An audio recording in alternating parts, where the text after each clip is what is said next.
তালবিয়া পাঠের মাধ্যমে শুরু হজের আনুষ্ঠানিকতা। নানান উপায়ে তাঁবুর শহর মিনায় পৌঁছাতে শুরু করেছেন মুসল্লিরা। ঈদ উদযাপনে ঘরমুখো নগরবাসী, বাস ট্রেনে বাড়ছে ভিড়। বিকেলে সরকারি বেসরকারি অফিস ছুটির পর চাপ আরও বাড়বে।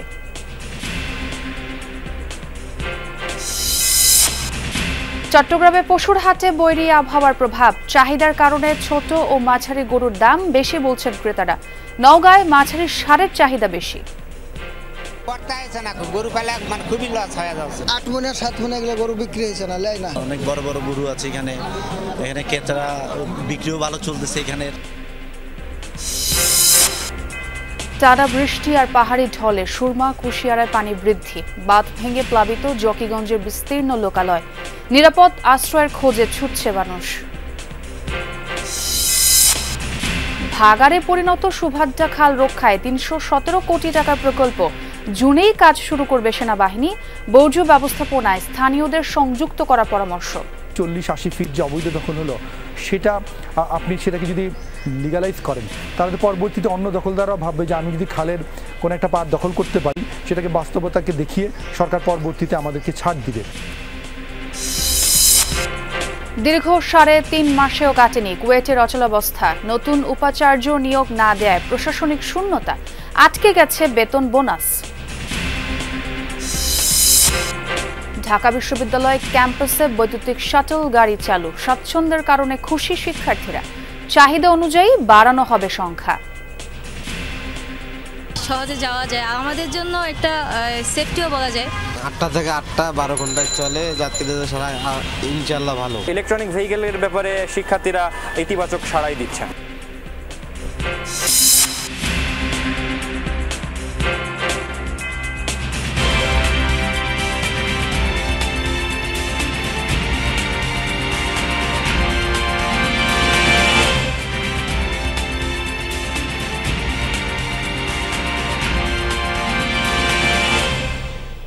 আমন্ত্রণ যমুনা নিউজে। আপনাদের সঙ্গে আছে আমি ছোয়া খন্দকার। এতক্ষণ শিরোনাম দেখছিলেন।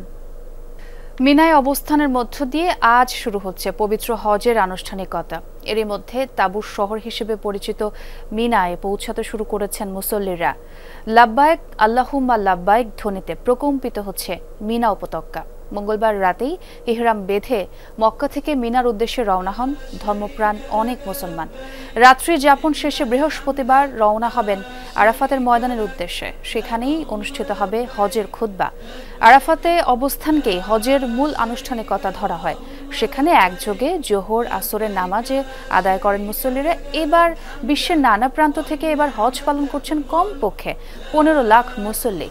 হজ পালন নির্বিঘ্ন করতে কড়া নিরাপত্তা সহ নানা পদক্ষেপ নিয়েছে সৌদি সরকার। এবারও হজে যাওয়া হলো না ফিলিস্তিনের ইয়াদ আদওয়ানের। জীবনে একবার হলেও হজ পালনের স্বপ্ন এই গাজাবাসীর। গেল কয়েক বছরে হজে যেতে নিবন্ধন করলেও সীমান্ত বন্ধ থাকায় প্রতিবার বিফলে যায় তার চেষ্টা। অবরুদ্ধ উপত্যকা থেকে আল্লাহর ঘরে পৌঁছানোর স্বাদ এবারও অপূর্ণই থেকে গেল আদওয়ানের। যুদ্ধবন্ধে প্রার্থনা আর নীরবে আল্লাহর কাছে আহাজারি ছাড়া কিছুই করার নেই তার। বিশ্বের কোটি কোটি মুসলিমের মতো ফিলিস্তিনি ইয়াদ আদওয়ানেরও স্বপ্ন ছিল জীবনে একবারের জন্য হলেও আল্লাহর ঘর তাওয়াফ করার। সেই আশা মনে নিয়েই বিমর্ষ ভঙ্গিতে বিধ্বস্ত গাজার পথে ঘুরছেন ৫ সন্তানের জনক ইয়াদ। গেল কয়েক বছর হজে যাওয়ার জন্য বারবার নিবন্ধন করলেও যুদ্ধ পরিস্থিতি চরমে পৌঁছানোয় বিফলে যায় তার হজযাত্রার আশা। ২০২২ ও ২৩ সালেও হজ পালনের জন্য নিবন্ধন করি আমি ও আমার স্ত্রী, কিন্তু দুর্ভাগ্যবশত যুদ্ধের কারণে আমরা সে সুযোগ পাইনি। খোদার ঘরে ইবাদতে মগ্ন হওয়ার জায়গায় রকেট গোলাবর্ষণ মৃত্যুর মিছিল অভ্যস্ত হয়ে গেছি আমরা। শুধু এই দুঃস্বপ্নের শেষ হবার অপেক্ষায় দিনগুনি এখন। তবুও হাল ছাড়তে নারাজ ইয়াদ। আল্লাহর ঘর তাওয়াফের জন্য অপেক্ষা করছেন তিনি। হামলা, মৃত্যু, দুর্ভিক্ষ মিলিয়ে কঠিন এক পরিস্থিতিতে বসবাস করছি আমরা। ফিলিস্তিনি কর্তৃপক্ষের কাছে আমার জোর অনুরোধ, অন্তত একবারের জন্য হলেও আমাদের হজ পালনের সুযোগ তৈরি করে দিন। একবারের জন্য হলেও নিজেকে মানুষ বলে বোধ করার সুযোগ করে দিন। গাজার ধর্ম মন্ত্রণালয় বলছে মূলত রাফা সীমান্তে আইডিএফ এর কড়া পাহারার কারণে গেল বছর হজ পালনে ব্যর্থ হয় অন্তত 2500 ফিলিস্তিনি। সাবরিনা নুসরাত, যমুনা নিউজ। এই যাত্রার রাজধানী মহাখালীর বাস টার্মিনালে সকাল থেকে এই যাত্রীদের ভিড়। দূরপাল্লার বাসের টিকিটের জন্যও ছিল দীর্ঘ লাইন। সকাল থেকে মহাখালী আন্তজেলা বাস টার্মিনালে যাত্রীদের চাপ দেখা যায়।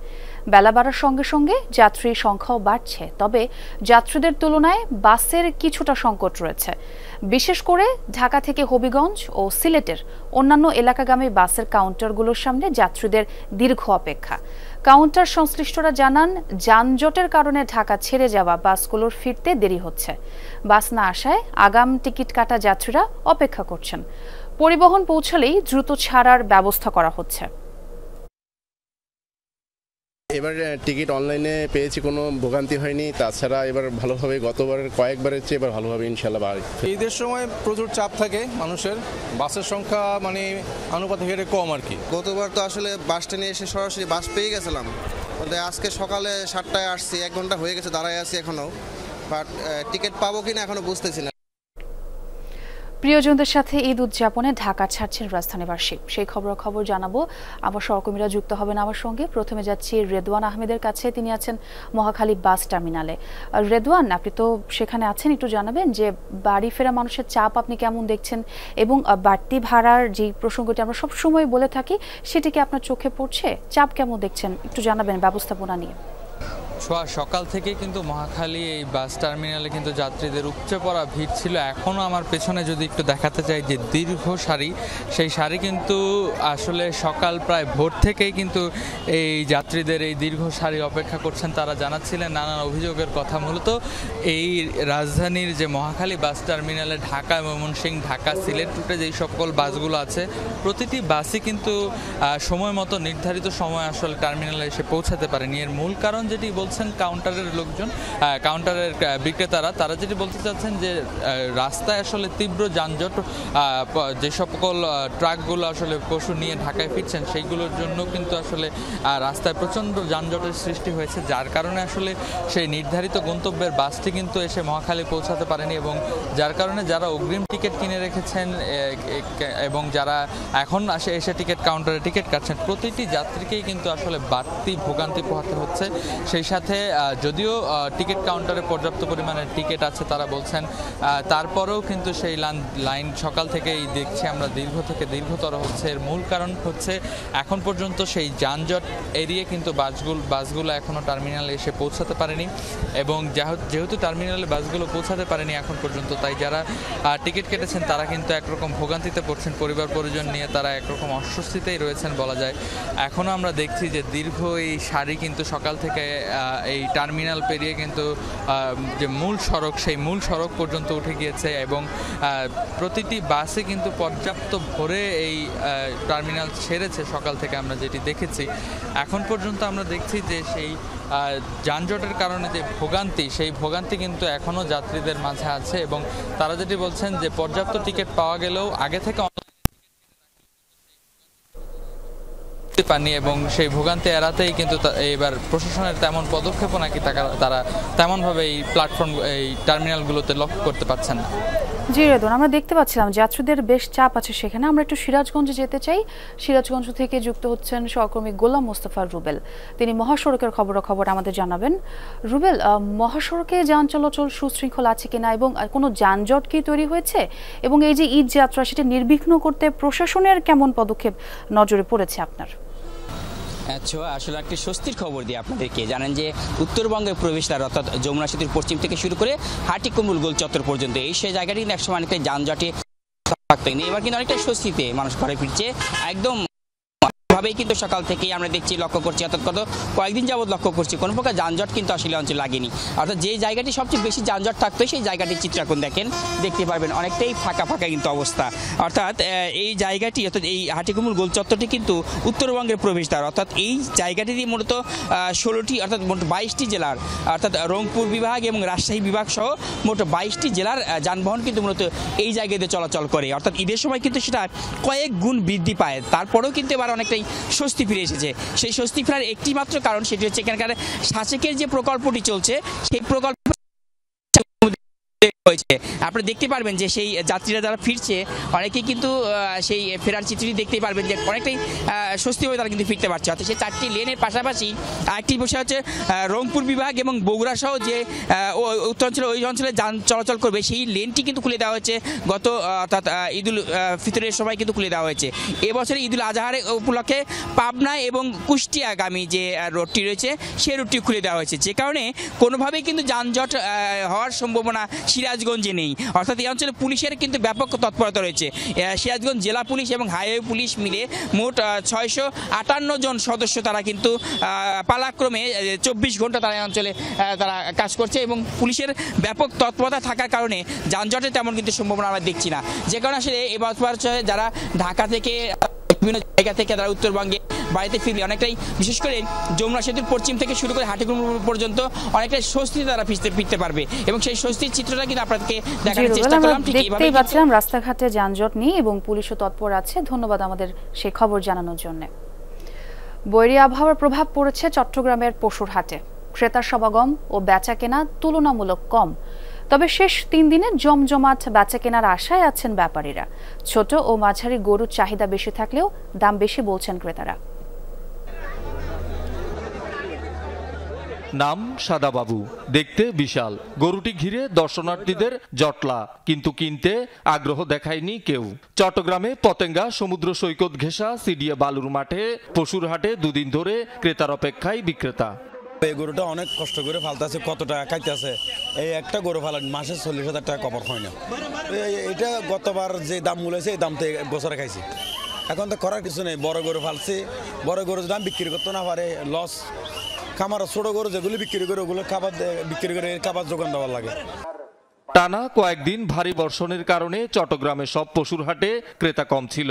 পরিস্থিতির কিছুটা উন্নতি হওয়ায় শেষ 3 দিনে বেচাকেনা জমবে বলে আশা ব্যাপারীদের। বৃষ্টির কারণে আমরা বিক্রি করার হচ্ছে, কাস্টমার আসতে পারছে না। কাস্টমার কিনে রাখবে কোথায় গরু? 70, 50 থেকে 60 এগুলো কিনা বেচা হচ্ছে। 1.5 লক্ষ টাকারও গরু কিনা বেচা হচ্ছে। কাল পরশু থেকে বিক্রি হবে। এখানকার লোক আমি 1 দিন বা 2 দিন আগে থেকে গরু কেনা বেচা করে। এবারও বড় গরুর চেয়ে ছোট ও মাঝারি গরুর চাহিদা বেশি। অনেকে পছন্দের গরু কিনে ফেলেছেন, কেউ আছেন এখনো যাচাই বাছাইয়ে। ওয়েদারটা ভালো ছিল, ওই জন্য আজকেই আসলাম, আজকেই কিনে নিলাম। যা দেখলাম এই পর্যন্ত মাশাআল্লাহ বড় গরু যেগুলা 2 বা 2.5 বা 1.5 মধ্যে আছে, এগুলা মোটামুটি মানুষের ক্রয় ক্ষমতার মধ্যেই আছে। ব্যাপারীরা চাচ্ছে না, আমরা ওদের থেকে পৌঁছাইতেছে না। আমাদের একটা বাজেট আছে, বাজারের উপর তো আমরা যেতে পারতেছি না। জাল নোট শনাক্ত ও চাঁদাবাজির রোধে হাটে এবারও আছে বিশেষ ব্যবস্থা। জাল নোট শনাক্ত করার জন্য ব্যাংকের বুথ আছে, মেশিন আছে। চাঁদাবাজি করার, ধোঁকাবাজি করার কোনো সুযোগ নেই। প্রতিটা খাইনে আমরা সিসি ক্যামেরা ব্যবস্থা রাখছি। যে কোনো ধরনের অকারেন্স হওয়ার আগে আমাদের কানে আসলে আমরা তাৎক্ষণিক সেটা ব্যবস্থা নিচ্ছি এবং আলমগীর ভাই সবখানে এখানে মনিটরিং করা আছে যে কোনো রকমের অসুবিধা যেখানে দেখা যাবে সেখানে বাজারে মনিটরিং টিম গিয়ে হাজির হচ্ছে। শহীদুল সুমন, যমুনা নিউজ, চট্টগ্রাম। কোরবানির পশু সরবরাহ এবং কেনাবেচায় জমে উঠেছে উত্তরের হাটগুলো। এবারও পছন্দের শীর্ষে মাঝারি দেশীয় ষাঁড়। বড় পশু বিক্রি নিয়ে চরম দুশ্চিন্তায় খামারিরা। কয়েকটি হাট ঘুরে এসে আরও জানাচ্ছেন আমার সহকর্মী শফিক ছোট। ছবি তুলেছেন সিয়াম শাহরিয়া। গবাদি পশুতে ঠাসা, ক্রেতাদের উপচে পড়া ভিড়। এই চিত্র নওগাঁর চৌবাড়িয়া হাটের। অন্য হাটেরও প্রায় একই চিত্র। প্রান্তিক খামারিরা বিক্রির জন্য গবাদি পশু হাটে তুলেছেন। বেশি নজর কাটছে আদর যত্নে পালন করা দেশীয় ষাঁড়গুলো। 1.5 লাখ টাকার মধ্যেই মিলছে 4.5 থেকে 5 মণ ওজনের মাঝারি আকারের পশু। গত বছর থেকে এবার প্রচুর গরু, প্রচুর আমদানি। গতবারের যে থেকে এবার গরুর দাম আসলে কম, তাও কিনতে হচ্ছে না। অনেক বড় বড় গরু আছে এখানে ক্রেতারা বিক্রিও ভালো চলতেছে এখানের।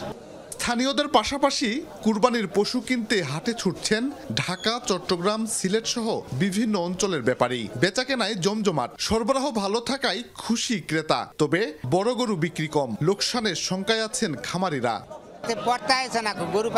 খুবই লস হয়ে যাচ্ছে। 8 মণে 7 মণে এগুলো গরু বিক্রি হয়েছে না, লাই না। ক্ষতি প্রচুর। কিনছি ধরলেন 2,10,000 দিয়ে, বেশি 1,90,000 দিয়ে। গতবার বাজার বেশি ছিল, এবার বাজার কম। হাটগুলোতে নিরাপত্তা জোরদার করা হয়েছে, পাশাপাশি ক্রেতা বিক্রেতাকে ব্যাংকিং সুবিধা দেওয়া হচ্ছে। কুরবানির হাটে যে গর্ভ পরীক্ষা থেকে শুরু করে ভ্রাম্যমাণ যে চিকিৎসা কার্যক্রম, এটা আমরা অত্যন্ত নজরদারিতে রেখেছি। যেভাবে হোক আমরা আমাদের অর্পিত দায়িত্ব, সেবা গ্রহীতা যারা আসবে তাদেরকে আন্তরিক পরিবেশে আমরা তাদের সেবা দেওয়ার চেষ্টা করব। আমাদের মাঠে কর্মরত সেনাবাহিনী নিয়মিত টহল দিচ্ছে, কিন্তু কাঁচা টাকা নিয়ে, নগদ পয়সা নিয়ে ক্রেতা বিক্রেতারা ছোটাছুটি করছে। আমার ধারণা যে আমাদের আইন শৃঙ্খলা পুলিশ থেকে শুরু করে বাজারের টোল রেট সব কিছু দিয়ে ক্রেতা বিক্রেতা খুব সন্তুষ্টিতে আছে। রাজশাহী অঞ্চলে বাণিজ্যিক ও পারিবারিক খামারে কুরবানিযোগ্য পশু পালন হয়েছে প্রায় ৩০ লাখ। স্থায়ী ও অস্থায়ী হাটের সংখ্যা ২৫০। শফিক ছোটন, যমুনা নিউজ, নওগাঁ। টানা বর্ষণ আর পাহাড়ি ঢলে বাড়ছে সুরমা ও কুশিয়ারা নদীর পানি। কুশিয়ারা নদীর বাঁধ ভেঙে প্রবল বেগে পানি ঢুকে প্লাবিত জকিগঞ্জের গ্রামের পর গ্রাম। নিরাপদ আশ্রয়ের খোঁজে ছুটছে মানুষ। খোলা হয়েছে ৫৭টি আশ্রয় কেন্দ্র। টানা বর্ষণ আর পাহাড়ি ঢল উপচে পড়ছে কুশিয়ারায়। পানির চাপে জকিগঞ্জ শহর রক্ষাবাদের বেশ কয়েকটি স্থানে তৈরি হয়েছে এমন ভাঙন। প্রবল স্রোতে লুকালুয়ে ঢুকছে পানি। ডাইক ভাঙনের কারণে আমার ঘর বাড়ি আমার 4টা বাচ্চা, এরপরে বউ, শাশুড়ি, মা নিয়ে আমি খুব অবস্থায় আছি। আমাদের গ্রাম প্রায় 7-8টা গ্রাম আর কি পানির নিচে এখনো আছে। লোক বাড়ি করে থাকতে পারতেছে না। পানির তোড়ে তলিয়ে যাচ্ছে গ্রামের পর গ্রাম। টিকতে না পেরে লোকজন ছুটছেন আশ্রয়ের খোঁজে। সবটি আসলে আমাদের ঘর। এখন আমাদের বিটা যেমন নিচে মূল্যদার গিয়া এখন দাঁড়াদারি আশ্রয় কেন্দ্রে যাওয়ার ব্যবস্থা করা। বর্তমানে এখন খালি কুয়াইছি গোলা পানি বাদি গরম, কোনো জিনিস আনতে পারছি না, বাসাইতে পারছি না কোনো জিনিস। আমাদের ঘর বাচ্চা কাচ্চা সব আমরা চকিতে রেখে আইছি বর্তমানে। এখন যাই আমার বাইর বাড়ি যদি কিছু চাউল পাই বাইরের কাছ থেকে আনতাম। যারা আশ্রয় কেন্দ্রে আসছেন তাদেরও রয়েছে নানা অভিযোগ। বাঁধ রক্ষায় স্থানীয়রাই করছেন চেষ্টা। কেউ খোঁজ খবর নিছে না, মেম্বার হোক আর চেয়ারম্যান হোক, কেউ খোঁজ খবর নাই। এই বস্তাগুলো আমরা নিজে ফেলাইছি, কোনো লোক আমরা কোনো সাহায্য করছে না। এই সরকারি যে মাটিগুলা অন্য টাকায় আমরা এই বস্তাগুলা বরিয়া দেয়া দিছি। প্রত্যেকটা গ্রামে এই ক্ষতিগ্রস্তির যে এটা সীমাহীন ক্ষয়ক্ষতি হবে মানুষের। যদিও উপজেলা প্রশাসনের দাবি সব ধরনের প্রস্তুতি নেওয়া হয়েছে, আর পানি উন্নয়ন বোর্ড বলছে পরিস্থিতির উন্নতি হতে আরো সময় লাগবে। আমাদের যে নর্মাল যে বিপদসীমা থেকে প্রায় 2 মিটারেরও বেশি উচ্চতায় পানি প্রবাহিত হচ্ছে, যার ফলে আমাদের যে বেড়িবাঁধের যে লেভেল, সেই লেভেলটা অতিক্রম করে পানি উপচিয়ে আমাদের বিভিন্ন ইউনিয়নে ঢুকছে পানি। এই মুহূর্তে স্থানীয়ভাবে আমাদের প্রচুর বন্যার সম্মুখীন হতে হচ্ছে। তো আশা করা যায় আগামী 2-3 দিন পরে পানিটা নামা শুরু হবে। জকিগঞ্জে প্রশাসনের উদ্যোগে 57টি আশ্রয় কেন্দ্র খোলা হয়েছে।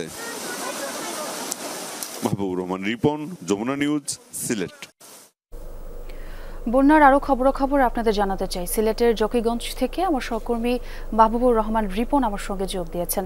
রিপন, নদীর পানি কমার কোনো লক্ষণ কি দেখা যাচ্ছে এবং আর নতুন কোনো গ্রাম কি প্লাবিত হয়েছে কিনা, এবং যে আশ্রয় কেন্দ্রগুলো খোলা হয়েছে সেগুলোর অবস্থা একটু জানাবেন। নদীর পানি গত 24 ঘন্টায় যদি বলি, গতকাল সকাল 6টা থেকে আজকে সকাল 6টা পর্যন্ত যে হিসাব রয়েছে প্রায় 7 সেন্টিমিটার আর পানি কিন্তু কমেছে, যেটা পানি উন্নয়ন বোর্ড বলছে যে ভারতে বৃষ্টিপাত কম থাকার কারণে এই কুশিয়ারা নদীর পানি এবং সেই সাথে সুরমা নদীর পানিও কিছুটা কমেছে, এবং সেটা যদি ভারতে উজানের বৃষ্টিপাত আর না হয় তাহলে হয়তো এই ধারাবাহিকতায় পানি কমতে থাকবে। কিন্তু পানি কমলেও এই জকিগঞ্জে যে দীর্ঘমেয়াদী একটি বন্যার পরিস্থিতি তৈরি হয়েছে, কারণ যে বাঁধগুলো ভেঙেছে মূলত সেইখান দিয়ে কিন্তু হু হু করে পানি এখনও ঢুকছে, এবং সেটা খুব দ্রুতই যে মেরামত করা যাবে এমন না।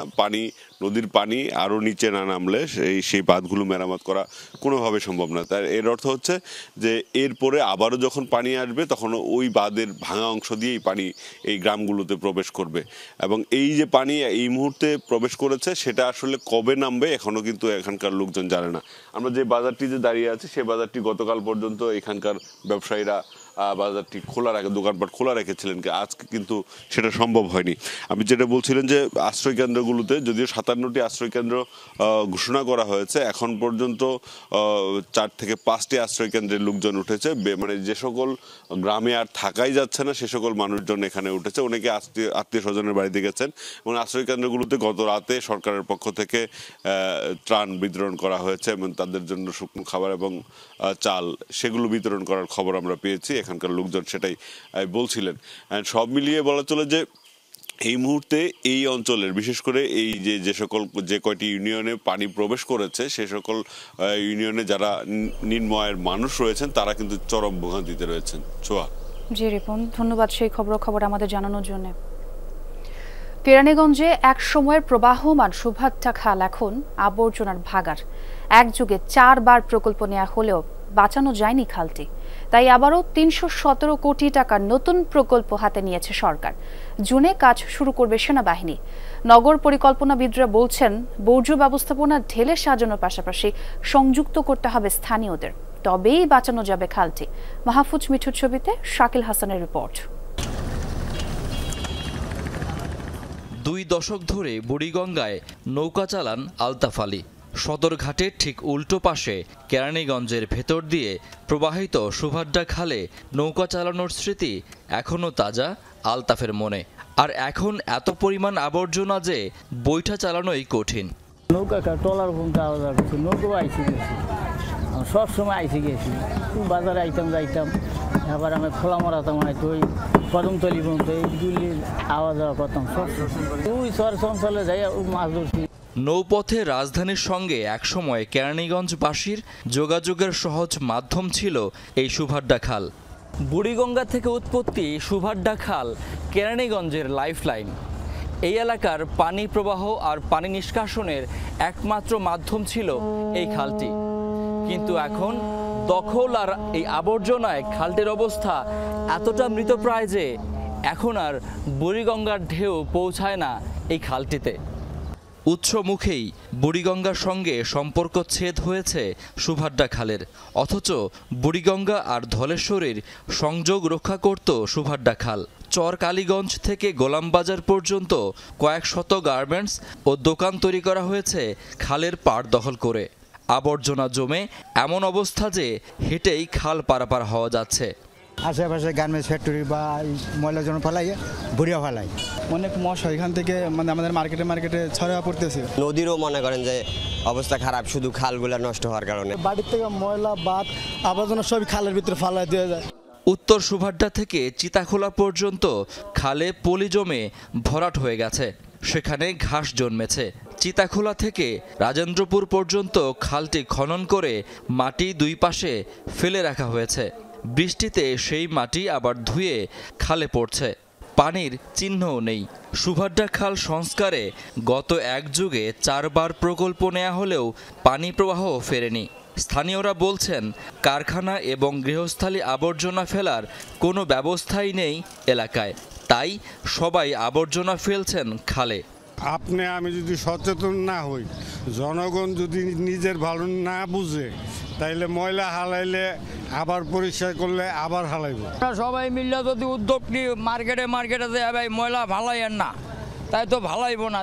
নগর পরিকল্পনাবিদ আদিল মোহাম্মদ খান দীর্ঘদিন নদী খাল উদ্ধার আন্দোলনের সঙ্গে জড়িত।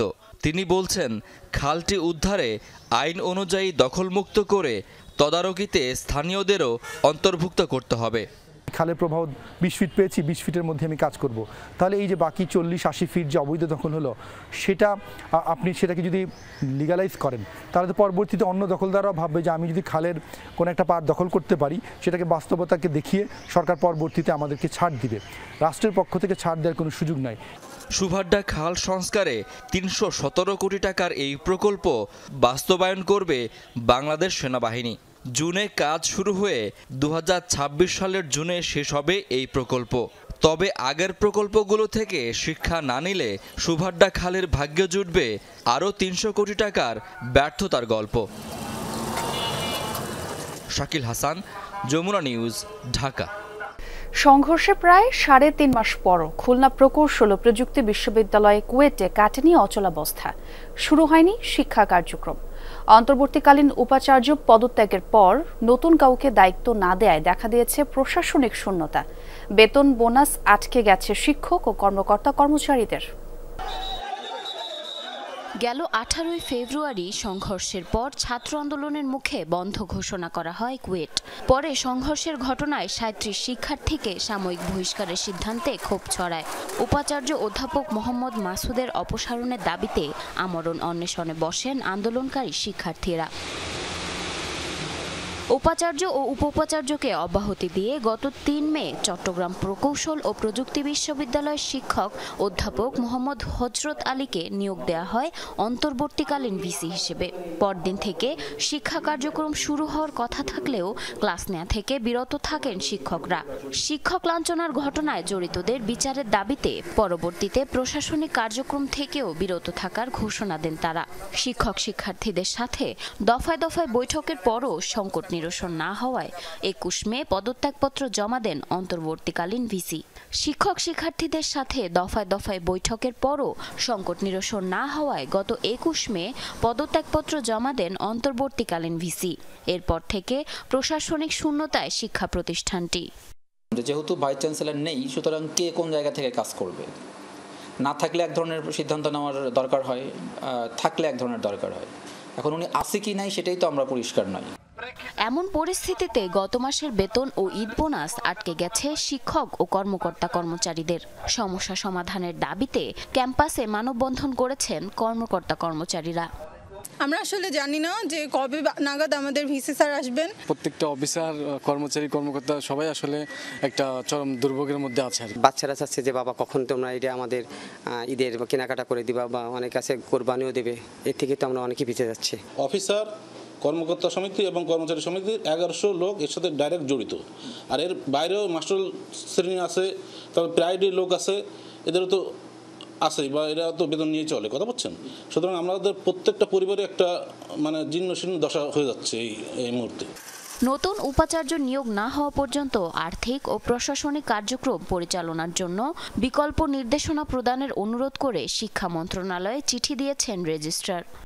শিক্ষক, কর্মকর্তা, কর্মচারীদের পরিবার এই যে ঈদুল আজহার, পবিত্র ঈদুল আজহার উৎসব ভাতা এবং এই যে মে মাসের বেতন, এই দুইটা থেকেই তো আমরা এখনো কোনো গ্রিন সিগন্যাল পাচ্ছি না। তো আমরা যোগাযোগ করতেছি, আমাদের সর্বোচ্চটা আমরা চেষ্টা করতেছি। অচল অবস্থা কাটিয়ে দ্রুত ক্লাসে ফিরতে চান খুলনা প্রকৌশল ও প্রযুক্তি বিশ্ববিদ্যালয়ের শিক্ষার্থীরা। জারিন অর্নি, যমুনা নিউজ।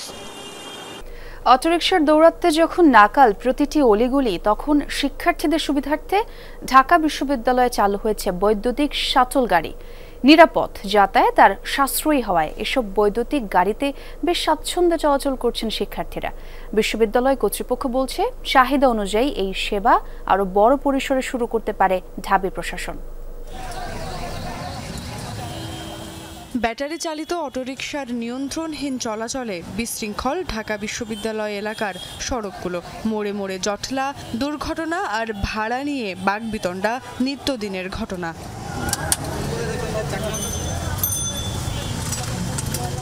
শিক্ষার্থীদের এই ভোগান্তি থেকে রেহাই দিতে ও যাতায়াতের সুবিধায় গত 12ই মে ক্যাম্পাসে চালু হয়েছে বৈদ্যুতিক শাটল গাড়ি। আপাতত 4টি গাড়ি চলছে ক্যাম্পাসের বিভিন্ন রুটে। সর্বনিম্ন ভাড়া 10 টাকা এবং সর্বোচ্চ 20 টাকায় ক্যাম্পাসে যাতায়াত করতে পেরে স্বস্তিতে শিক্ষার্থীরা। শাটলটা হচ্ছে আমাদের স্টুডেন্টদের জন্যই, বাইরের কেউ এটাতে উঠতে পারতেছে না। রিক্সা দিয়ে গেলে যে আমাদের চার্জ বা খরচটা হয়, সেক্ষেত্রে এই ধরনের শাটলগুলো দিয়ে আসলে আমাদের কিন্তু ওই যে খরচটা বেঁচে যায়। আসলে শাটল অটো দেওয়ার বদলে আমাদেরকে শাটল বাস দেওয়া হয়েছিল আনফরচুনেটলি, যেটাতে হচ্ছে গিয়ে সেপারেটলি একটা হলের মানুষজনের সুবিধা ভোগ করতেছিল। সহজে যাওয়া যায়, আমাদের জন্য একটা সেফটিও বলা যায়। ক্যাম্পাসে এরকম একটা আরও চাই যে আরও দিক কয়েকটা।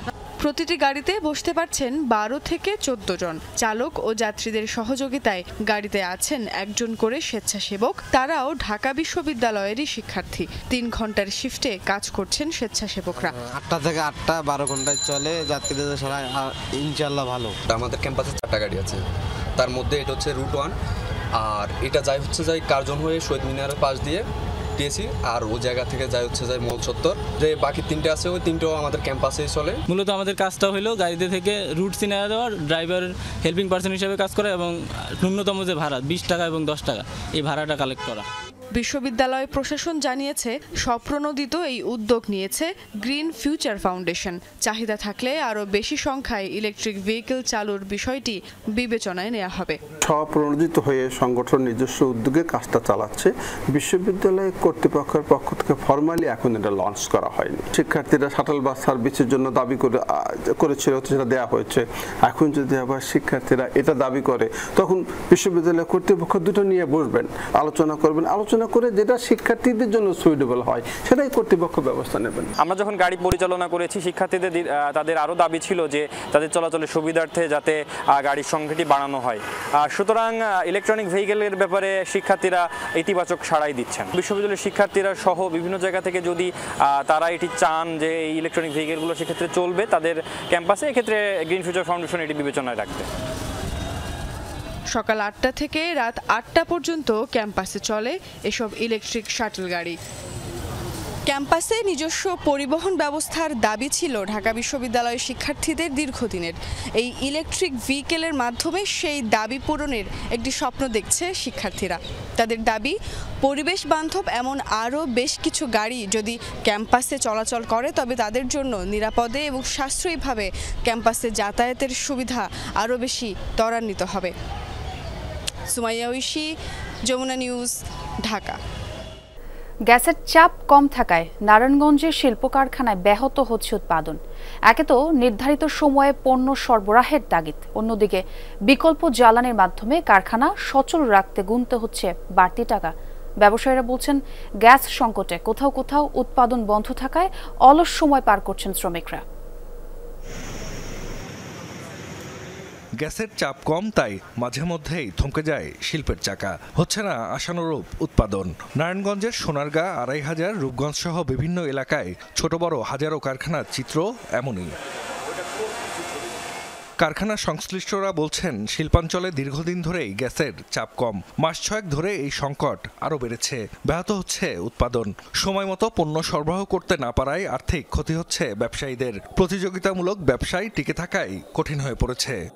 ইন্ডাস্ট্রিগুলিতে আমাদের যে চাহিদার তুলনায় গ্যাস পাচ্ছি 1/6 বলতে পারেন।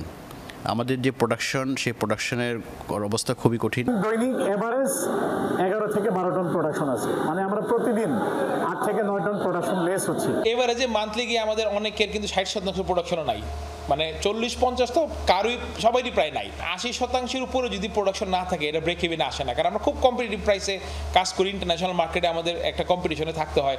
ফলে এই ওভারঅল কম্পিটিশনে গিয়ে আমরা 80 নিচে থাকা মানে আমাদের ফ্যাক্টরি লস করা, ব্যাংকের ঋণ বাড়া। গ্যাসের চাপ মাঝে মধ্যেই ওঠানামা করে। কোথাও কোথাও পরিস্থিতির কিছুটা উন্নতি হলেও দুশ্চিন্তা পিছু ছাড়ছে না শিল্প মালিকদের। স্টকে রাখতে হয় বিকল্প জ্বালানি। এরিয়াটা মোটামুটি আমরা গ্যাস পাচ্ছি। মাঝে মাঝে হয়তো প্রেশারটা একটু কমে যায়। এলএনজি, তারপরে জুট বয়লার, ওগুলা দিয়ে আমরা 2টা জুট বয়লার চালাই। যখন ওটা একবারে না থাকতে থেকে আমাদের কস্টিং অনেক বেশি হয়ে যায়। বিকেএমইএ সভাপতি জানান, মাস দেড়েক আগে পেট্রোবাংলা বাড়তি গ্যাস সরবরাহের আশ্বাস দিয়েছিল, তবে বাস্তবে তার প্রতিফলন হয়নি। আমরা সরকারের কথা শুনে আশ্বস্ত হই, কিন্তু কার্যকর অবস্থায় গিয়ে আমরা কোনো কিছু তেমন প্রতিফলন দেখি। আমার ফ্যাক্টরিতে খোঁজ দিলাম, ওখানে আছে এখন 1 PSI প্রেশার। সকালে ছিল 0.25, কখনো থাকে 0। তো এরকম কয়েকটা খোঁজ নিলাম, প্রত্যেকের এখানে এরকম 1, 1.5 বা 1-এর নিচে আছে। এ বিষয়ে ক্যামেরার সামনে কথা বলতে রাজি হননি তিতাসের স্থানীয় অফিসের কর্মকর্তারা। আমাদের উৎপাদন হয়তো 1/3 কিনে আনতে হয়, যে সরকার এলসি করতেছে কিনা আমাকে আমি সঠিক বলতে পারবো না। শিল্পের চাকা সচল রাখতে দ্রুত কার্যকর ব্যবস্থা নেওয়ার তাগিদ ব্যবসায়ীদের। জাহিদ হাসান, যমুনা নিউজ। ঈদ ঘিরে ব্যস্ত গোপালগঞ্জের কামার শিল্পীরা প্রতিদিনই তৈরি করছেন পশু কোরবানিতে ব্যবহৃত নানা সরঞ্জাম। সারা বছর যেমন তেমন কাটলেও এ সময় তাদের ভালো আয় হয়। ছুরি চাপাতে কিনতে আর পুরানোগুলো ধার করাতে কামার পল্লীগুলোয় বাড়ছে ক্রেতা সমাগম। ঈদ ঘনিয়ে এসেছে, তাই বেড়েছে কামারদের ব্যস্ততা। হাতুড়ি পেটার শব্দে মুখর গোপালগঞ্জের কামার পাড়াগুলো। কোরবানির পশু কেনার পাশাপাশি মাংস কাটার দা ছুরি কিনতে আসছেন ক্রেতারা। নতুন দা ছুরির দাম 500 থেকে 600 টাকা কেজি পর্যন্ত, আর পুরনোগুলোতে শান দেয়া হচ্ছে 100 থেকে 200 টাকায়। বর্তমানে কোপাক আগে বানাইছি 150 টাকা, একটু কম নিচ্ছি এখন, আর ছুরি 50 টাকা আর বড় ছুরি 100 টাকা পাই। কোপা আনছি, ছুরি আনছি, দাও আনছি, বটি আনছি, এগুলো যে পাইনতি আনছি, তারপরে ওইগুলো ঠিকঠাক করতে হবে। চাপাটি বানাতে, ছুরি বানাতে, কোরবানির জন্য চাপাটি ছুরির দরকার, সেই জন্য কুলোর নিয়ে এসে দাঁত দিতে এসে দাঁত দিয়ে নিয়ে চলে যাবো। সারা বছর কাজ কম থাকলেও ঈদুল আজহার সময় ব্যস্ততা বাড়ে কামারদের। কারিগররা বলছেন কয়লা, লোহা সহ কাঁচামালের দাম বেড়ে যাওয়ায় লাভের পরিমাণ কমেছে। সামনের কয়েকটি দিনে বেচা বিক্রি আরও বাড়বে বলে আশা করছেন কর্মকাররা। কোরবানিতে এবার সেই তুলনায় এবার কাজকর্ম নাই, কেনা বেচাও নাই। কোরবানির জন্য থাইলো আশা আইডিয়া যে কাজ করে বলে, তাই কোরবানিতে বিশাল মানে ড্যামের ভাব দেখতেছি। মোটামুটি আর কি কেবল শুরু হয়েছে আর কি কাজটা, এখন সামনে কি আছে বলা যাচ্ছে না। যদি কাজ ভালো হয় কপাল ভালো। কোরবানির এই সময়ে ভালো ব্যবসার অপেক্ষায় থাকেন কামার শিল্পী আর ছুরি চাপাতির বিক্রেতারা। শেষ মুহূর্তে বিক্রি বাড়লে আরও বেশি লাভের মুখ দেখার আশা তাদের। Afroza Lamia, Jamuna news. Russia Ukraine যুদ্ধ নিয়ে তুমুল উত্তেজনার মধ্যেই এবার সামরিক মহড়া শুরু করলো ন্যাটো। এরই মধ্যে স্থল মহড়া চলছে কসোভোয়। অংশ নিয়েছে যুক্তরাষ্ট্র সহ জোটের সদস্য দেশগুলো। অন্যদিকে জার্মানিতে চলছে নৌ মহড়া। অংশ নিয়েছে 17 দেশের 50টি যুদ্ধজাহাজ। কসোভোর বিস্তীর্ণ পাহাড়ি এলাকা জুড়ে চলছে সামরিক বাহিনীর মহড়া। ট্যাঙ্ক, সাঁজোয়াজান নিয়ে চলছে যুদ্ধের প্রশিক্ষণ। অংশ নিয়েছে দেশটির সামরিক বাহিনীর পদাতিক, গোলন্দাজ সহ বিভিন্ন ইউনিট। যৌথ এই মহড়ায় অংশ নিয়েছে যুক্তরাষ্ট্র সহ ন্যাটো জোটের বিভিন্ন দেশ। এই মহড়ার মাধ্যমে আমরা আমাদের সক্ষমতা দেখিয়েছি। আমরা প্রমাণ করতে পেরেছি যে ন্যাটোর সাথে চলার ক্ষমতাও আমাদের আছে। এই সামরিক সক্ষমতা শুধু আমাদের জন্যই নয়, এটা জোটের ভবিষ্যতের জন্য প্রয়োজন। অন্যদিকে জার্মানিতে চলছে ন্যাটোর সবচেয়ে বড় নৌ মহড়া। 17 দেশের 50টি যুদ্ধজাহাজ অংশ নেয় এতে। এর পাশাপাশি রয়েছে 90টির মতো যুদ্ধবিমান এবং 9000-এর বেশি সেনা সদস্য। রুশ বিমান ঘাঁটিতে ইউক্রেনের ড্রোন হামলার পর উত্তেজনা তুঙ্গে মস্কো, কিয়েভের মধ্যে। যে কোনো মুহূর্তে সামরিক সংঘাত ছড়িয়ে পড়ার শঙ্কায় ইউরোপের অন্যান্য দেশগুলো। এ অবস্থায় এ ধরনের মহড়ার উদ্দেশ্য রাশিয়াকে আরও চাপে ফেলা, এমনটি বলছে আন্তর্জাতিক বিভিন্ন গণমাধ্যম। ন্যাটো এবং এর সদস্য দেশগুলোর প্রায় 25,000 সদস্য ইউরোপের 18টি দেশে মোতায়েন করা রয়েছে। এর পাশাপাশি প্রায় 5,000 মার্কিন সেনাও মোতায়েন করা হয়েছে। মীর মুশফিকা হাসান, যমুনা নিউজ।